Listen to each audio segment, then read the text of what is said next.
追！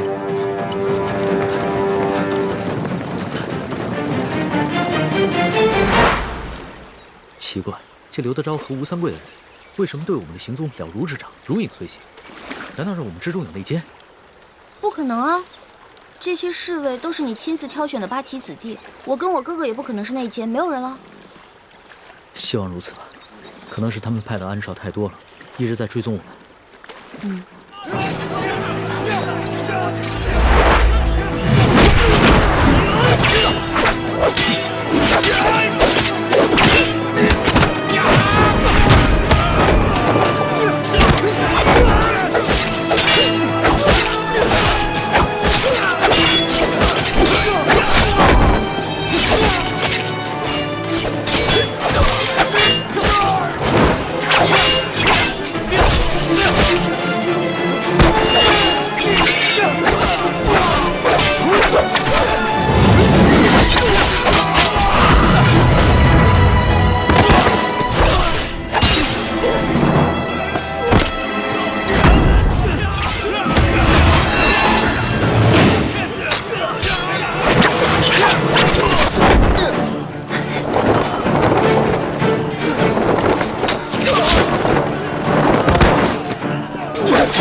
你怎么出手了？娘娘，你居然会功夫！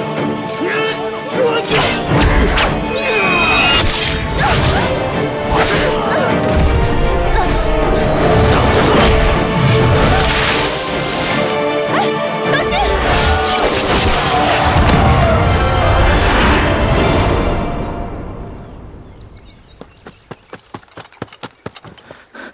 奴才已查看了竹林，没有发现敌人。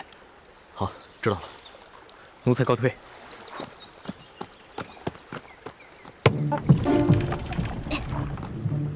哎，老大，老大，你把船推走干嘛呀？这样你哥哥要是甩了追兵以后找不到我们怎么办？龙小弟，你真是聪明一时，糊涂一时啊！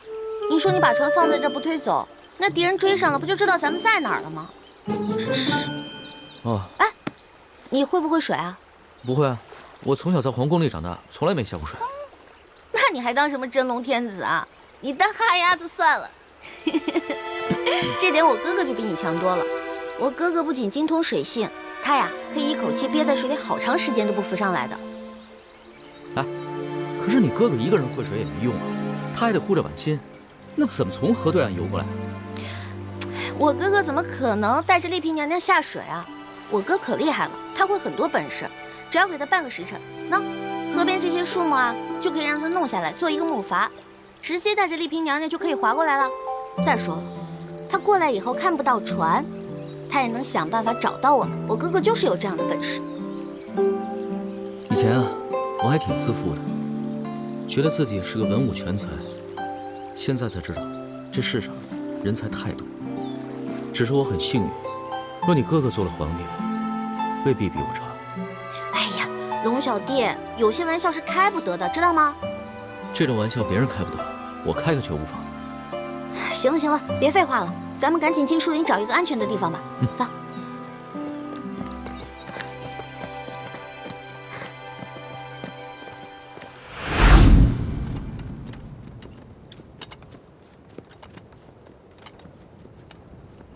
哎，等一下。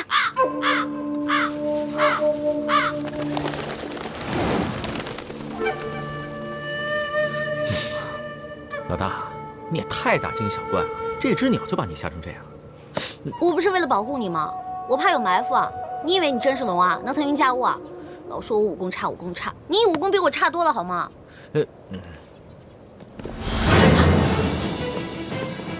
有埋伏！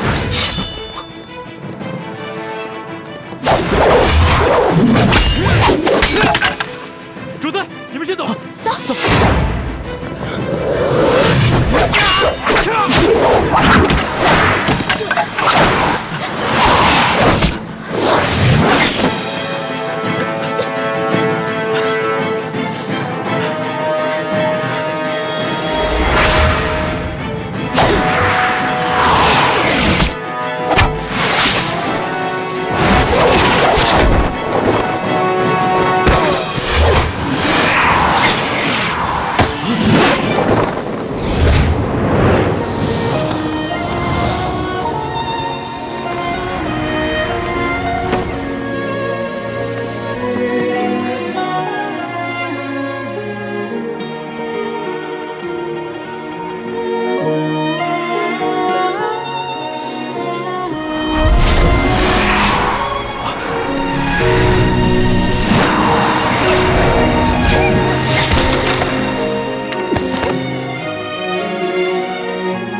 累死我了你！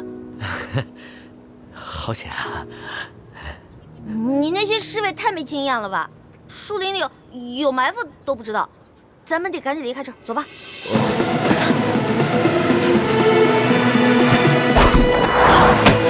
龙小弟！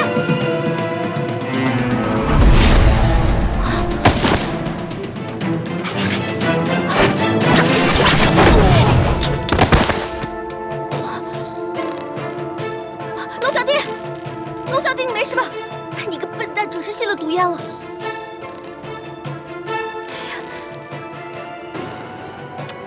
哎呀！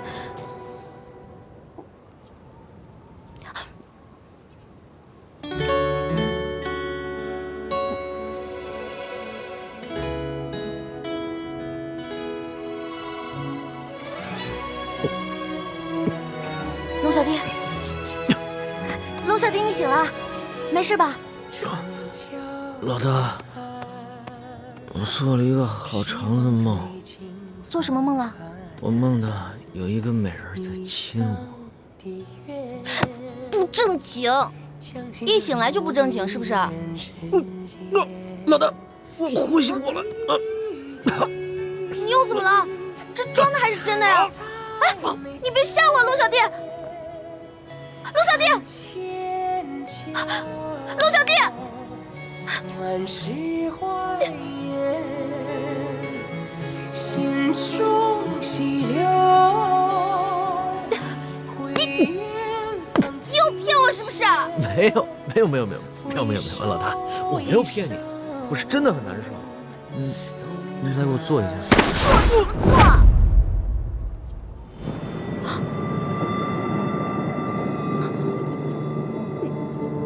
你这次是装的还是真的呀？龙小弟，你别跟我开玩笑啊！龙小弟，龙小弟，龙小弟，醒醒啊！龙小弟！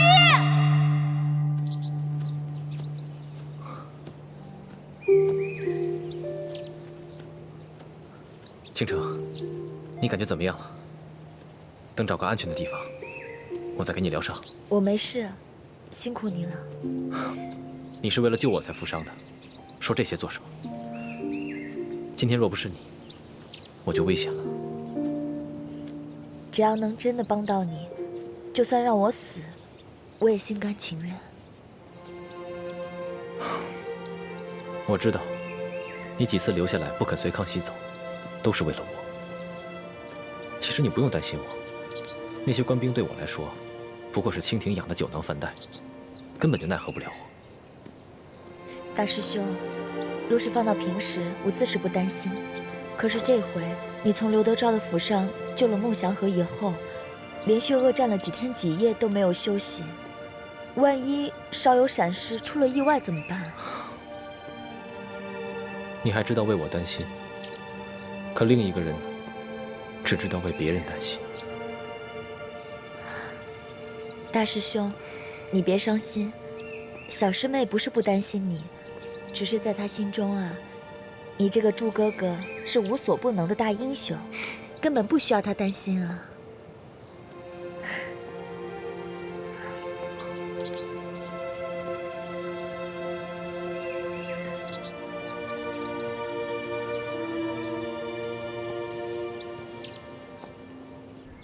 重死了！你说你吃那么多干嘛呀？你哪是龙啊？你就是一头猪！你才是猪呢！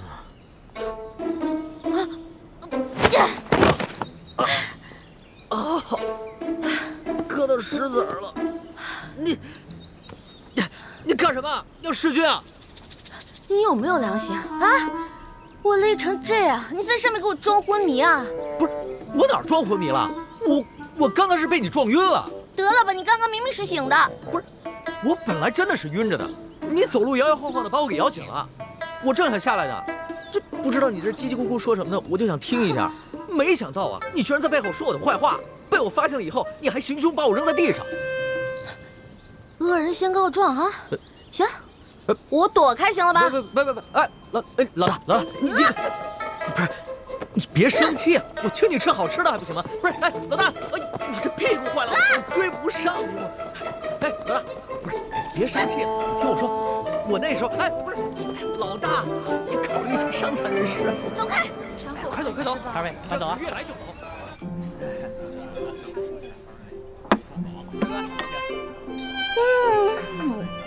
酒足饭饱，好幸福啊！不过，我大哥跟丽萍娘娘不知道怎么样了。你放心吧，以你大哥的本事啊，至少保护他自己和丽萍安全脱身是没问题的。但是我们去哪儿找他们呀？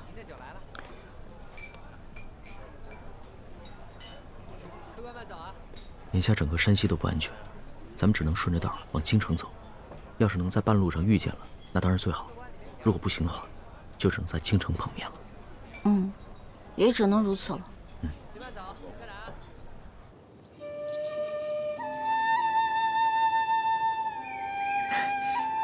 大师兄，不是那儿，是这里。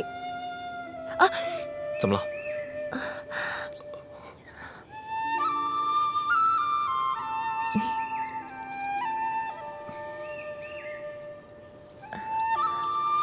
大师兄，现在啊，你是大夫，我是伤者，治伤的时候不用拘于男女之礼。来，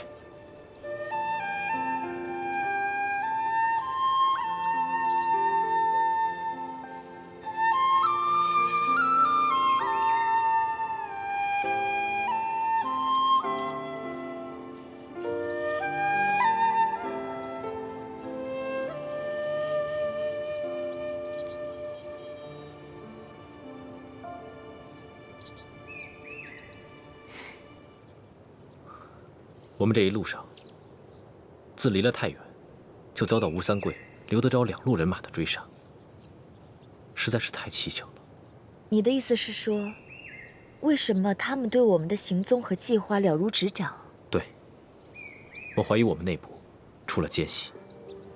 很有可能，我估计应该是康熙的侍卫里有内奸，多半是鳌拜的党羽。也可能是吴三桂的人，他在清廷当中安插了不少的眼线。既然这样，那我们就离间康熙和吴三桂的关系，让他们君臣内斗。我也是这么想的。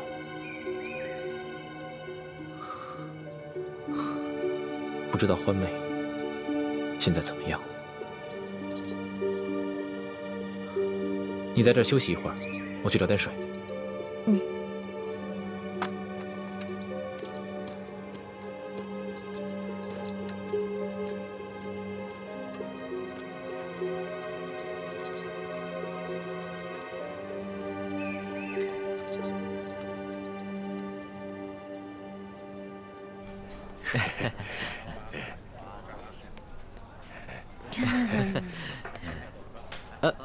钱啊！哎，老大，付账啊！我的钱都在你那儿呢。钱好像都掉在树林里啦。谎撒圆了再这真没撒谎，是谁撒谎了？真是吃了熊拳豹子胆了！哟！哦，摆个臭架子吓唬我，是不是？你不是撒谎。那好，饭钱付了。哎，吃饭花钱这是天经地义，这个理儿说到皇上那儿也是这个理儿，对吧？皇上来这儿也是这个理儿，的确是这个理儿。不是，这掌柜的，我没有不给钱的意思。那你给钱，快把钱给了啊！老大，要不然你先把你那个金镯子拿出来，回头给你买几个玉。不可能！这个金镯子是我另外一个兄弟给我买的生日礼物。那日在太原帮你当了一袋粮食，后来有一天好不容易赎回来了，这才几天还没带热乎呢，不能给你。掌柜的，要不然这样，我们呢给你写个欠条，回头我让人给你送过来，我给你送10倍啊，不对，我给你100倍。哎呦，啊呸！还10倍100倍，这混神的我见得多了，可没见过像你这么笨的。你撒着谎，小孩都不信。我真的没有撒谎，我家里真的很有钱。你别说10倍、100倍了，1000倍、10000倍我都给得起。嗯，掌柜，你行行好吧，好吧，回头真有重赏。还有重赏啊！哎呦嘿，我可等不及重赏了，我先赏你。小二，有，还有吃霸王餐的，谁？他们俩给我捆了，送衙门。站住！一般遇到这种情形，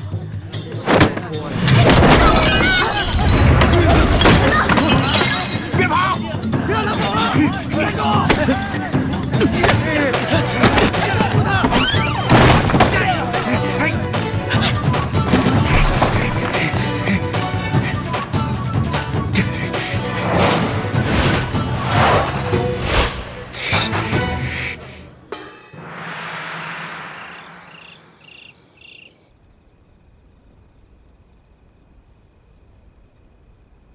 想不到我堂堂大清皇帝，居然沦落到付不起饭钱，还被市井小民追着满街跑。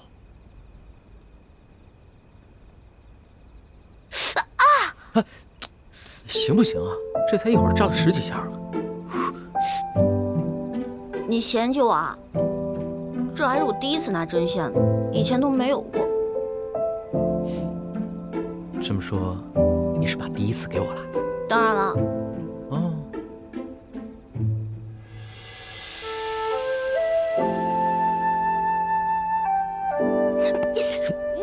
你堂堂大清皇帝，怎么能调戏良家女子呢？烦死了！别着急啊，第一次慢慢来。啊！听不见，听不见，听不见，听不见，听不见，听不见，听不见！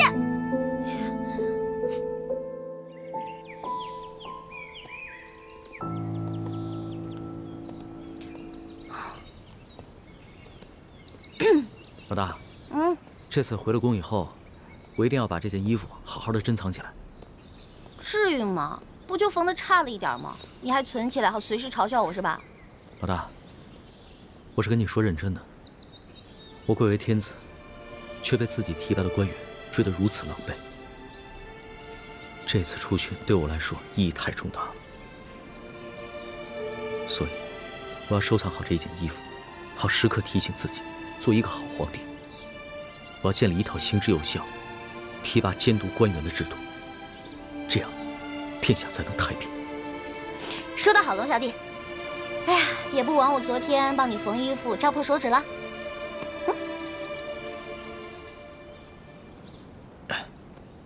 老大，这个我们待会儿去哪儿找吃的呀？距离昨天咱们吃的那个霸王餐已经12个时辰了，我前胸都贴后背了。放心吧，有老大在，绝不会让你饿肚子。走。哎，老大，你要不饿的话，你背我。哎，老大，看到了吗？有一个富商啊，他母亲这个月过80大寿，所以准备在这儿施粥半个月呢。哦，老大，你不让我去当叫花子吧？不当叫花子当什么？咱们俩去酒楼当大爷啊！之前那次是运气好能逃脱，就咱俩这3脚猫的功夫，打又打不过人家，身无分文，怎么逃啊？那我就问你一句话，你现在想要脸面，还是想要命啊？那还是要命吧。找着了，找着了！还好这边的百姓都不认识我。谁认识你啊？走吧！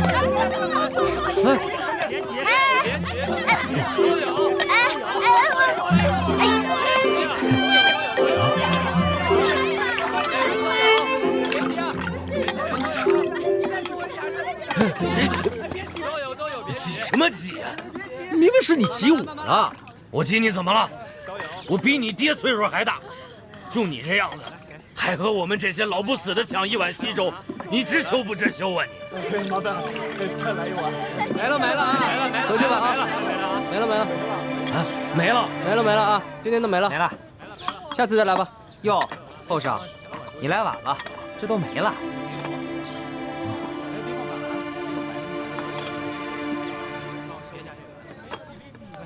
等一下。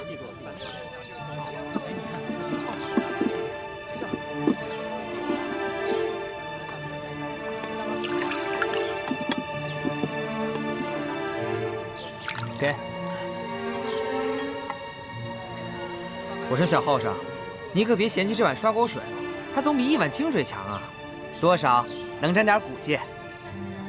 你不要，我要。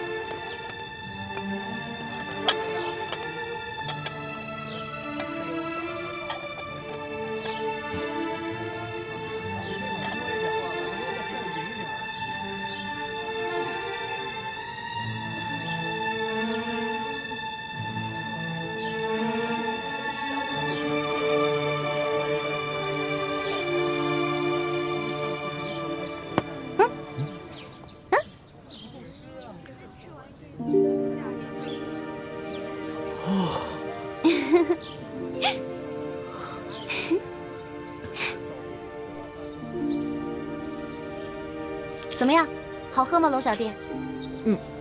就是少了点。对了，老大啊，你喝了没？我喝了，我在那边早就喝了。我可不像你，放不下身份。我跟那帮灾民一起抢的，有时候太君子啊，会挨饿的，知道吗？老大，我怎么听到你肚子在叫啊？没有，我这是撑的，我刚才吃特别多。给你吧。我不用，我平时吃的比你多，这肉都藏着呢，现在可挺饿了。什么不用啊？拿着。咱们俩可是拜把子兄弟，说好的有福同享，有难同当呢。虽然这只是一碗粥，那也得一人一半。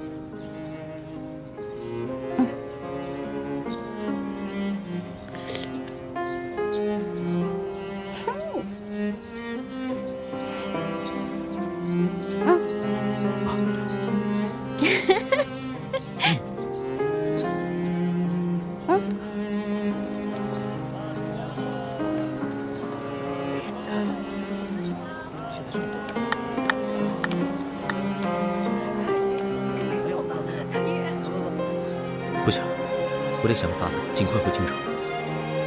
我要是在这儿多耽搁一天，百姓们就得多受一天的苦。这里离京城千里之远，就算走一天100里，也得走10多天呢。要是能雇辆马车就好了。雇马车啊，我问过行情了，从这儿到京城雇辆马车5两银子，你有吗？哎，我现在算是知道了，什么叫做有钱男子汉，没钱汉子难。老大，要不然你把那……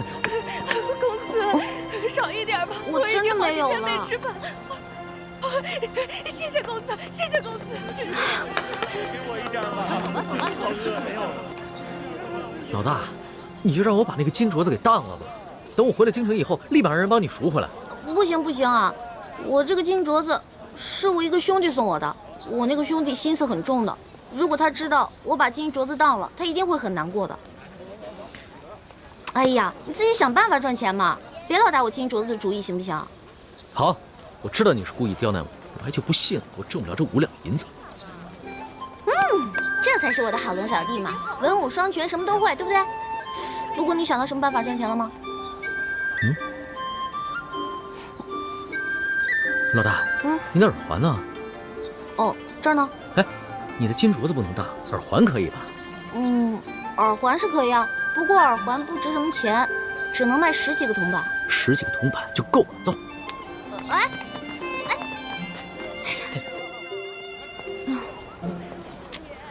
不妥不妥啊！我认为你这个方法非常不妥。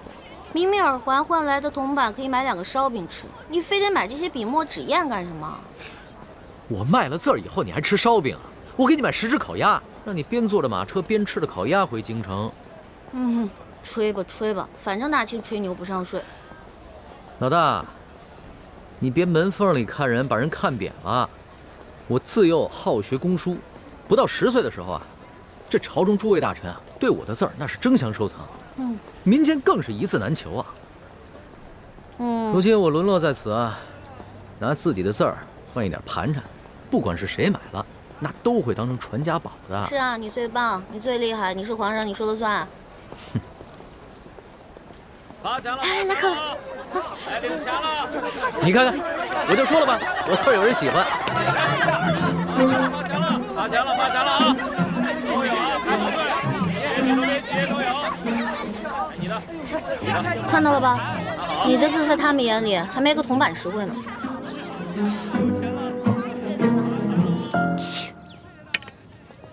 哟，这幅字笔画圆润柔美，清丽潇洒，颇有明代董其昌的风范呢。在世道好的时候，应该能卖几两银子。你居然能从我的字里边看出董其昌的风范，看来你对书法颇有研究啊！不瞒二位，在下萧凤生是也。啊，我想起来了，你就是山西第一大才子萧凤生是吧？惭愧惭愧啊！哎，你是否画过一幅《古道西风图》啊？有啊，不过我当时送给了京城一位友人。听说此画几经辗转到了皇上手里，皇上爱不释手。怎么，你见过此画？啊，那倒没有。我有一个乡亲啊，他有一个远房亲戚在朝中做官，然后我听过这个事儿而已。哦，哎，可是你为什么不卖字画，要在这儿乞讨为生呢？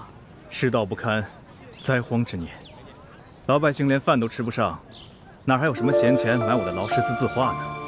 我又不愿攀附那些达官显贵，也就只得乞讨度日了。富贵不能淫，贫贱不能移，怪不得先生能画出连皇上都欣赏的大作来。这位兄台倒是萧某的知音呐。不过我也没有别的东西可赠，这枚铜钱我就赠与兄台，好歹也能买碗薄粥。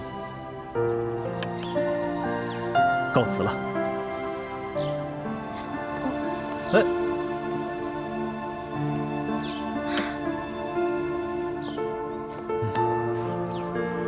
龙小弟，现在总算知道了吧？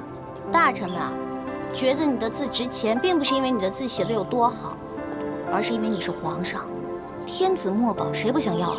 那些富商要是知道你是皇上的话，倾家荡产也会买你的字的。老大，你就别再挖苦我了。这趟微服私访，学到的东西实在是太多了，比在宫里边读的所有的书加起来还要多。响鼓不用重锤，那我就不多言了。哎呀，不过我要开始准备去给你赚路费了。我都赚不到，你能行吗？我，李欢，江湖就是我的天下，知道吗？哼。老大，你说的不会是这个地方吧？当然，一会儿看我眼色行事，知道吗？走。哎，老大。来，快买定离手了啊！来，当然买双，这边当这边双啊！这边是全。买定离手。来，当然买双，赶紧买定啊！赶紧下注啊！好嘞，下注。运气这么差还赌呢？来，接着来，接着来。我说怎么没把他输呢？原来那有个小叫花子，滚！说谁小叫花子呢？告诉你，我们小爷有的是钱。哟，金元宝，真有钱啊！金镯子，谁呀？好，有种你跟本少爷赌。好，赌就赌。好，来。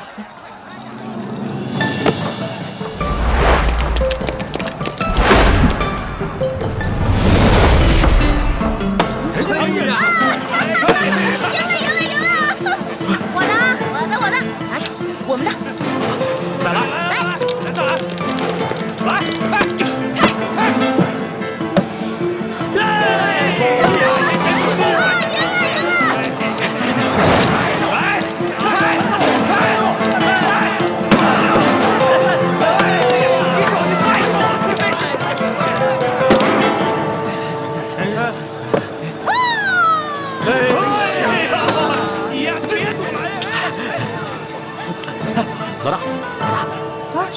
见好就收啊！哎呀，我正玩得兴起呢。老大，好，那个啊，最后一局了啊，小爷没时间了，最后一局了啊！最后一局，全压了，快压了，压，对，全压上，一把定翻回来，一把定输赢。对，好，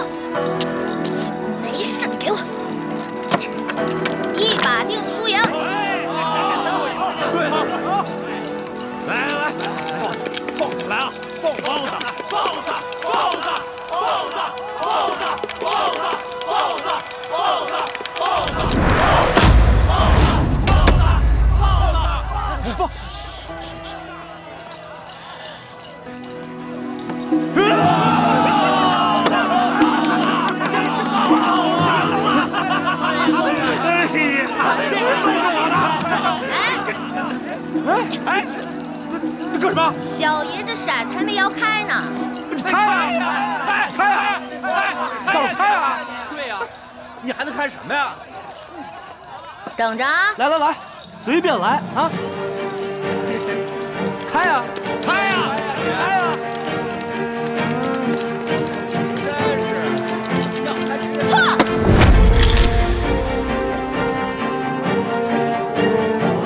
快开呀！看好了啊！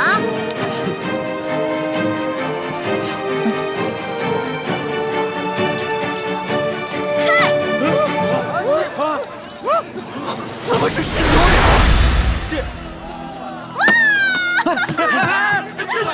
抢什么？都是我的！放下！抢什么？这仨骰子怎么可能要出19点啊？你出老千啊？不是，哎，肯定出老千。对呀，我又没多一个骰子，这是小爷的本事，自己没本事还怪我，有你这样的吗？出老千，不能算这个，这肯定出老千，咱不能让他走。这把不能算，再来一把。哎，官兵来抓土了！让他跑了！就让他跑！别我打！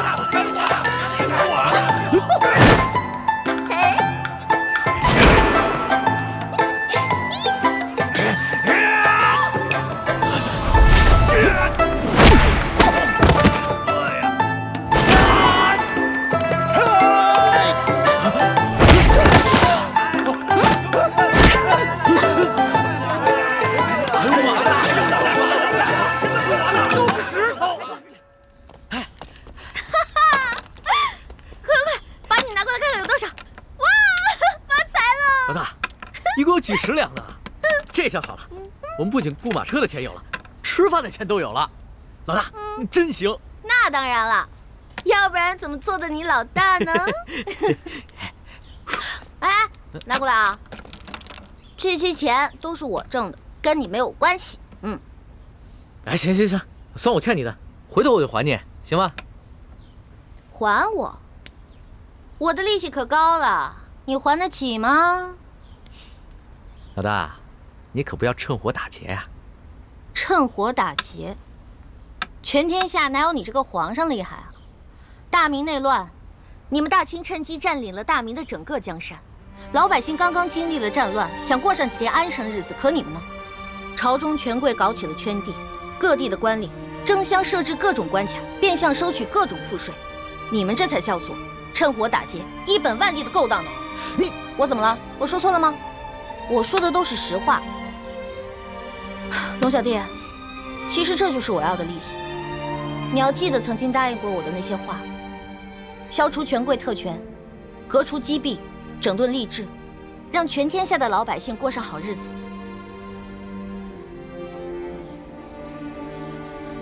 好，我答应你，这个利息我一定还。一言为定。一言为定。盖章。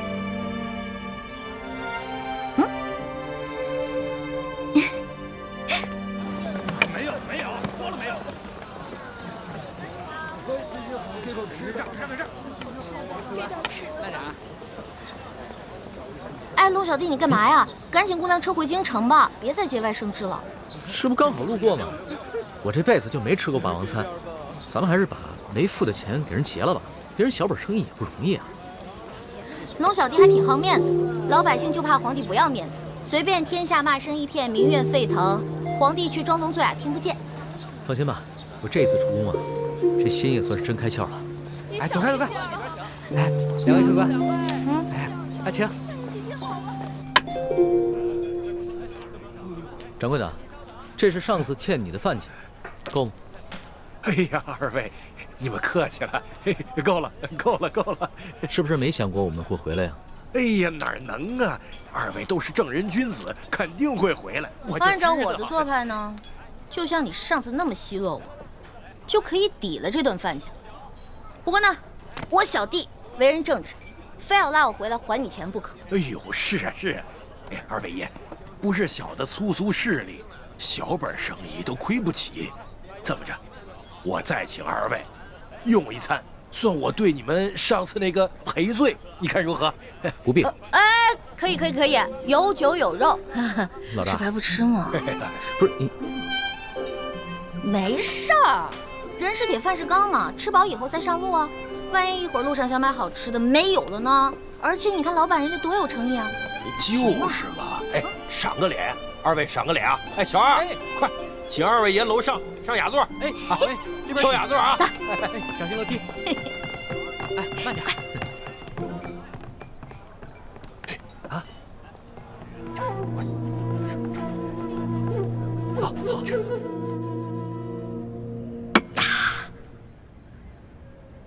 饿了2天，总算能饱餐一顿了。龙小弟，你现在终于知道了吧？为什么我这么贪吃？就是因为小的时候总挨饿，吃完上一顿，下一顿就不知道什么时候吃了。我总想着，可着一顿饭使劲吃，使劲吃，这样就不会挨饿了。我明白了，老大，你就放心吧，以后我再也不会让你挨饿了。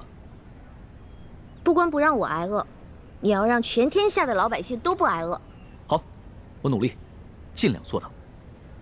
老大，我们现在是不是该过辆车回新腊？可以啊，我们要把这些点心都带上，饿的时候可以吃啊。也是啊，这里的旱情虽然没有太原的严重，但是估计路上要买到吃的也挺难的。来，再吃点。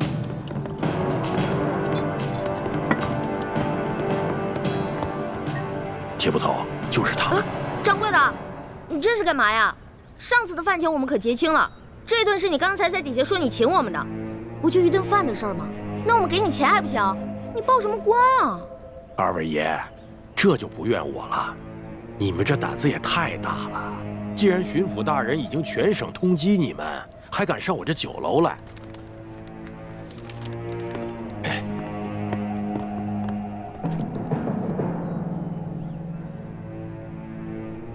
想不到我身为大清皇帝，竟然被自己任命的官员通缉，惶惶如丧家之犬。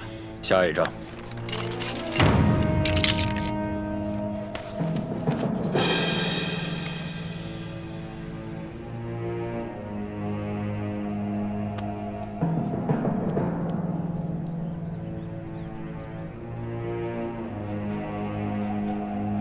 果然是他，给我拿下！铁卫公，住手！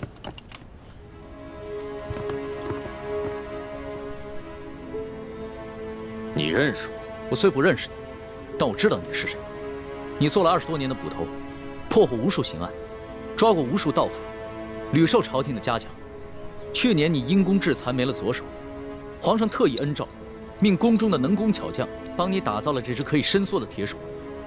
你怎么知道我这铁手是皇上亲自下诏打造的？你知道我是谁吗？你是谁？你是巡抚大人下令通缉的要犯龙三。那你可知巡抚大人为何事要通缉我？当然知道，假冒钦差，伪造圣旨，勾结牛角寨的山匪，打劫官粮官银。铁卫国，你误会了，这通缉令上的案情另有内情。我乃是真的钦差，是皇上下密旨让我来山西公干的。公干？我铁某办案无数，不肯认罪的犯人见得多，但没见过你这么负隅顽抗的。巡抚衙门都已经定了罪，发海捕文书通缉你了，你还在这满口跑马？我告诉你，有什么话，好好随我回衙门说。